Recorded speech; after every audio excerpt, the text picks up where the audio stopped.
Hi everyone, Kevin here. Today we are going to take a first look at Microsoft Teams integration directly into Windows 11, and this is brand new functionality. So what is Microsoft Teams? Teams allows you to meet and chat with friends and family.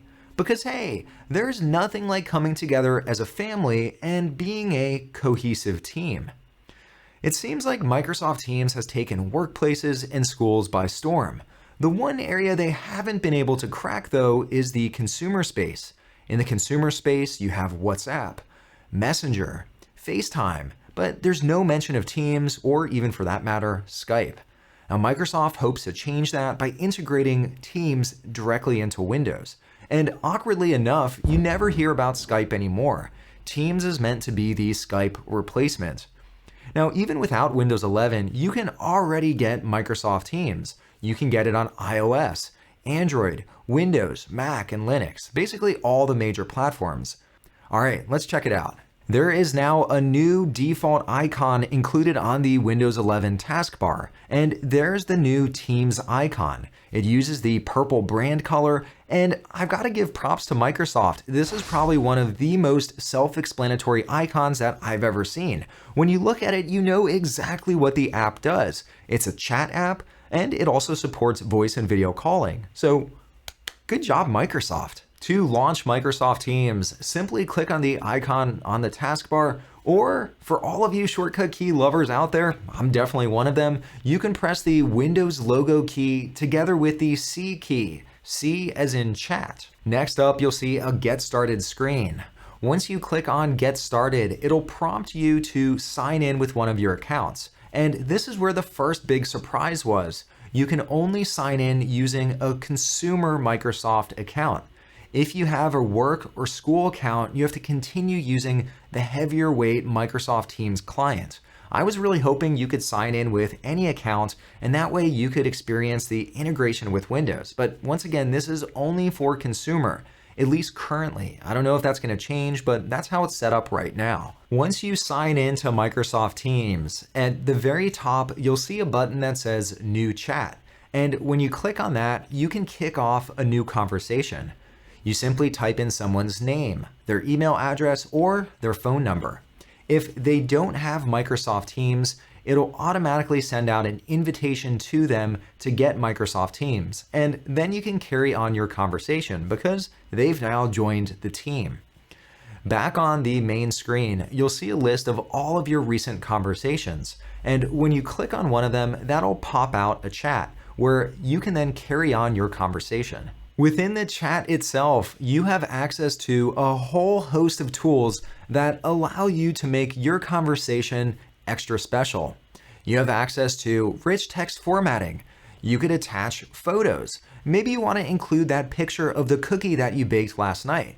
I'm hoping that it's good, but not that good. We don't want more competition in the cookie space.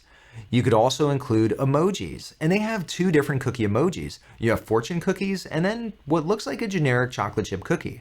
And you could even include Giphies as part of your conversation. Back on the main screen, when you hover over all of your recent conversations, you'll see that you also have the ability to make voice and video calls. But when you hover over, you'll see some text that says coming soon.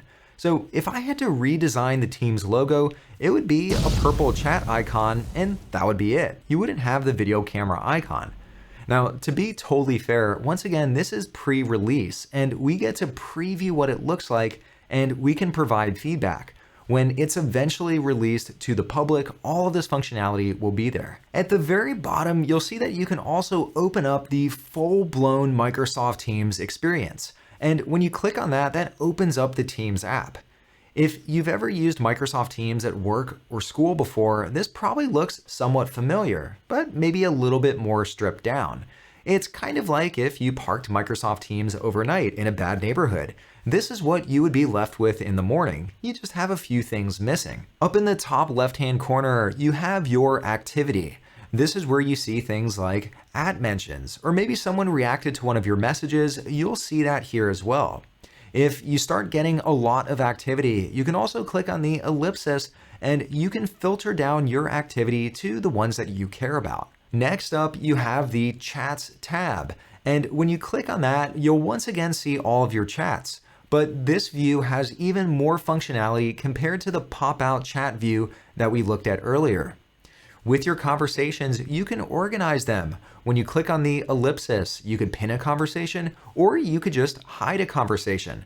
Maybe some of your friends just aren't as passionate about cookies as you are, in which case you could simply hide that conversation. Within the chat view itself, you have a few different tabs up on top. You have your chat tab, and then you also have a photos tab. When you click on that, that'll show you all of the photos from your conversation. So you could very quickly see all of the cookie photos that you shared back and forth. And you could also add additional tabs. When you click on that, currently you can add a task tab. So this way you can have a shared task list. And I'm sure coming in the future, Microsoft will make even more tab types available.